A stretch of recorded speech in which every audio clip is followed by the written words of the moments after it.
व्याकरण का अर्थ है व्याकृत या विश्लेषण करने वाला शास्त्र। विश्लेषण करने वाला शास्त्र हो गया हिंदी व्याकरण। व्याकरण व्याकरण का अर्थ है व्याकृत या विश्लेषण करने वाला शास्त्र। व्याकरण वह शास्त्र है जो किसी भाषा के स्वरूप को स्पष्ट करता है तथा उसे शुद्ध उच्चारित करने, लिखने और समझने की विधि बताता है। इसके द्वारा भाषा विशेष के वे नियम स्पष्ट किए जाते हैं जो शिष्ट शिष्ट एवं सुशिक्षित जनों के भाषा प्रयोग में दिखाई देते हैं। व्याकरण द्वारा भाषा का परिष्कार किया जाता है। व्याकरण द्वारा भाषा का परिष्कार किया जाता है। व्याकरण वस्तुतः भाषा के अधीन होता है। व्याकरण वस्तुतः भाषा के अधीन होता है और भाषा के अनुसार परिवर्तित होता रहता है। दूसरे शब्दों में व्याकरण भाषा की मर्यादा को उल्लंघन करने से रोकता है। भाषा का निर्माण वर्ण, शुद्ध वर्ण, शब्द और वाक्य के संयोग से होता है। व्याकरण के अंतर्गत संज्ञा, लिंग, वचन, कारक, सर्वनाम, विशेषण, क्रिया आदि का वर्णन किया गया है।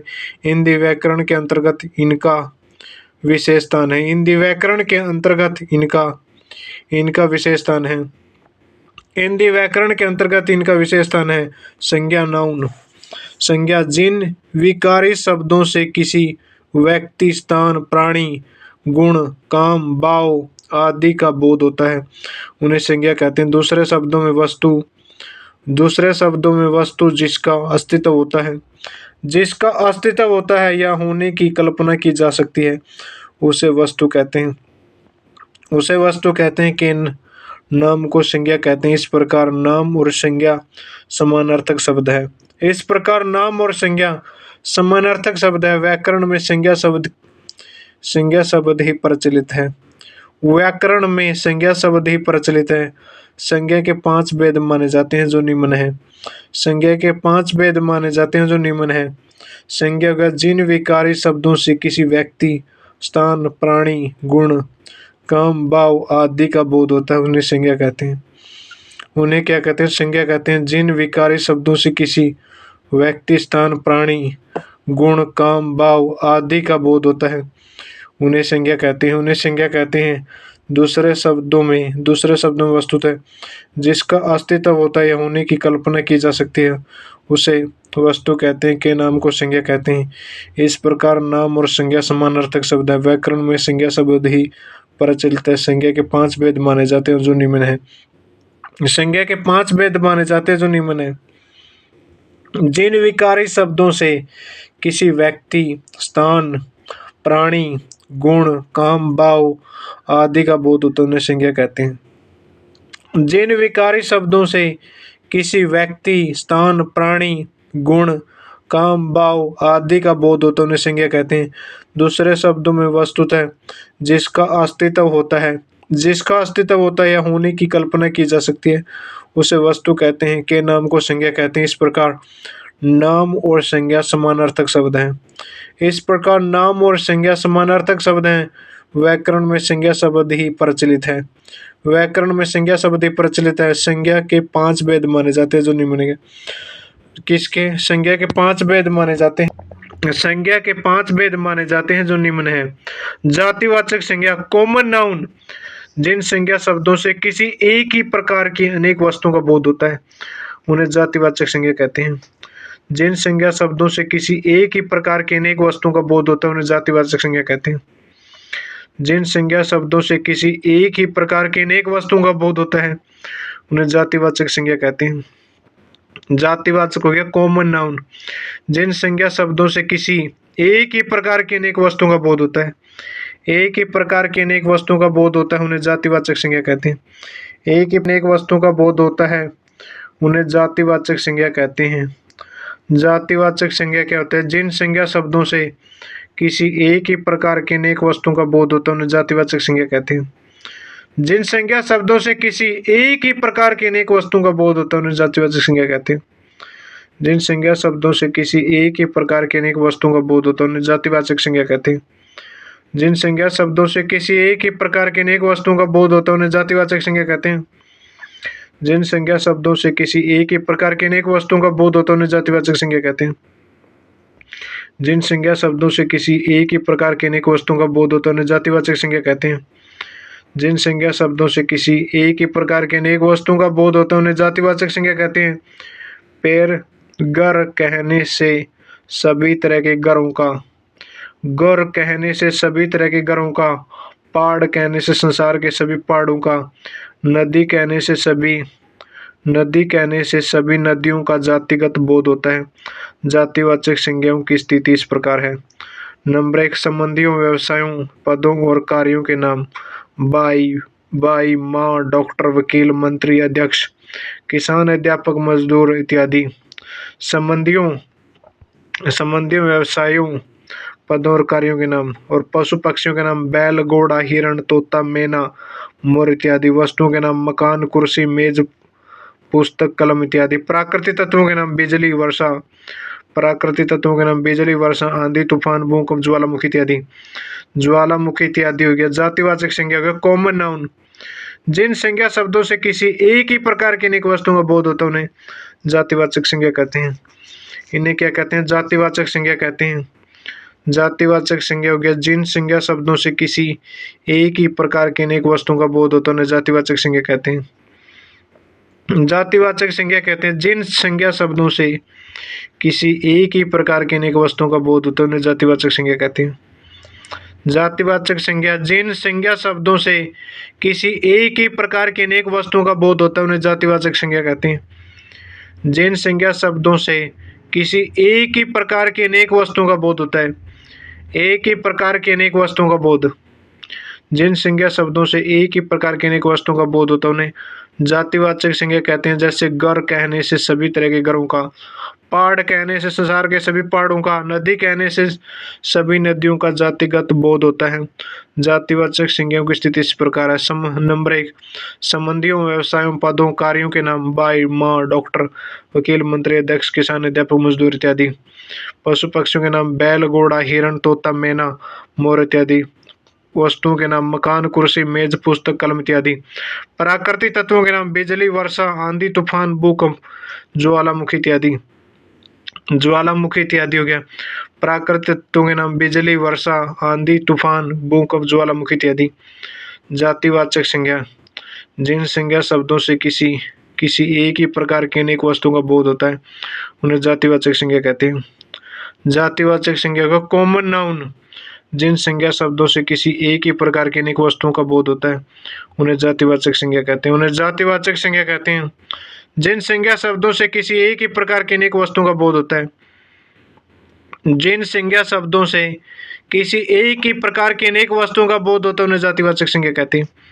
एक ही प्रकार की अनेक वस्तुओं का बोध होता है उन्हें जातिवाचक संज्ञा कहते हैं।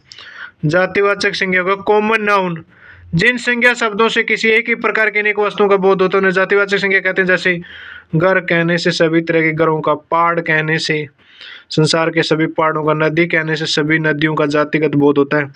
जातिवाचक संज्ञाओं की स्थिति इस प्रकार है। जातिवाचक संज्ञा कॉमन नाउन जिन संज्ञा शब्दों से किसी एक ही प्रकार की अनेक वस्तुओं का बोध होता है उन्हें जातिवाचक संज्ञा कहते हैं। जैसे घर कहने से सभी तरह के घरों का, पहाड़ कहने से संसार के सभी पहाड़ों का, नदी कहने से सभी नदियों का जातिगत बोध होता है। जातिवाचक संज्ञा की स्थिति इस प्रकार। संबंधियों, व्यवसायों, पदों और कार्यों के लिए बाई, माँ, डॉक्टर, वकील, मंत्री, अध्यक्ष, किसान, अध्यापक, मजदूर इत्यादि। पशु पक्षियों के नाम बैल, घोड़ा, हिरण, तोता, मैना, मोर इत्यादि। वस्तुओं के नाम मकान, कुर्सी, मेज, पुस्तक, कलम इत्यादि। प्राकृतिक तत्वों के नाम बिजली, वर्षा, आंधी, तूफान, भूकंप, ज्वालामुखी इत्यादि। भूकंप, ज्वालामुखी इत्यादि हो गया। भूकंप, ज्वालामुखी इत्यादि हो गया। भूकंप, ज्वालामुखी इत्यादि हो गया। व्यक्तिवाचक संज्ञा प्रॉपर नाउन जिन संज्ञा शब्दों से किसी एक ही वस्तु, व्यक्ति या आदि का बोध होता है उन्हें व्यक्तिवाचक संज्ञा कहते हैं। जिन संज्ञा शब्दों से किसी एक ही वस्तु, व्यक्ति, स्थान आदि का बोध होता है उन्हें व्यक्तिवाचक संज्ञा कहते हैं। व्यक्तियों के नाम राम, कृष्ण, महात्मा, बुद्ध, हजरत मोहम्मद, ईसा मसीह इत्यादि। व्यक्तिवाचक संज्ञा प्रॉपर नाउन, जिन संज्ञा शब्दों से किसी एक ही वस्तु, व्यक्ति, स्थान आदि का बोध होता है उन्हें व्यक्तिवाचक संज्ञा कहते हैं। उन्हें व्यक्तिवाचक संज्ञा कहते हैं। जैसे व्यक्तियों के लिए राम, कृष्ण, महात्मा, बुद्ध, हजरत मोहम्मद, ईसा मसीह इत्यादि। फलों के नाम आम, अमरूद, सेब, संतरा, केला इत्यादि। ग्रंथों के नाम रामायण, रामचरितमानस, पद्मावत, काम कामिनी, कुरान, साकेत इत्यादि। कामायनी, कुरान, साकेत इत्यादि। समाचार पत्रों के नाम हिंदुस्तान, दैनिक जागरण, नव भारत टाइम्स, अमर उजाला इत्यादि। नदियों के नाम गंगा, ब्रह्मपुत्र, कृष्णा, कावेरी, सिंधु इत्यादि। नगरों के नाम लखनऊ, वाराणसी, आगरा, जयपुर, पटना इत्यादि। इन शब्दों से एक ही वस्तु का बोध होता है। इन शब्दों से एक ही वस्तु का बोध होता है। तो ये सभी व्यक्तिवाचक संज्ञा शब्द हैं। जब व्यक्तिवाचक संज्ञा एक से अधिक का बोध कराने लगती है तो वह जातिवाचक संज्ञा हो जाती है। जैसे आज के युग में जयचंदों की कमी नहीं है। यहाँ जयचंदों किसी व्यक्ति का नहीं न होकर विश्वासघाती जाति का बोधक है। व्यक्तियों की जाति का बोधक है। जातिवाचक और व्यक्तिवाचक संज्ञा में अंतर। जातिवाचक संज्ञा कवि, स्त्री, नदी, नगर और पर्वत। व्यक्तिवाचक सूरदास, राधा, यमुना, बंबई, हिमालय। और भाववाचक संज्ञा एब्स्ट्रैक्ट नाउन, जिन संज्ञा शब्दों से किसी वस्तु के गुण, दशा या व्यापार का बोध होता है उन्हें भाववाचक संज्ञा कहते हैं। जैसे नंबर 1, गुण के अर्थ में सुंदरता, कुशगरता, कुशगरता, बुद्धिमत्ता इत्यादि। अवस्था के अर्थ में जवानी, बचपन, बुढ़ापा इत्यादि। दशा के अर्थ में उन्नति, चढ़ाई, ढलान इत्यादि। भाव के अर्थ में मित्रता, शत्रुता, कृपणता इत्यादि। इन शब्दों से भाव विशेष का बोध होता है। ये सभी भाववाचक संज्ञा शब्द हैं। भाववाचक संज्ञाओं का निर्माण जातिवाचक संज्ञा, व्यक्तिवाचक संज्ञा, सर्वनाम, विशेषण, क्रिया तथा अव्यय में आव, अन, ई, ता, तव,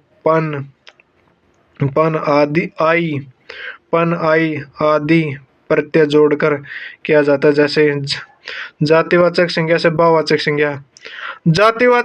भाववाचक संज्ञा मनुष्य, मनुष्यता। जातिवाचक संज्ञा से भाववाचक मनुष्य, मनुष्यता, लड़का, लड़कपन, पुरुष, पुरुषत्व, नारी, नारीत्व, बुढ़ापा, बुढ़ापा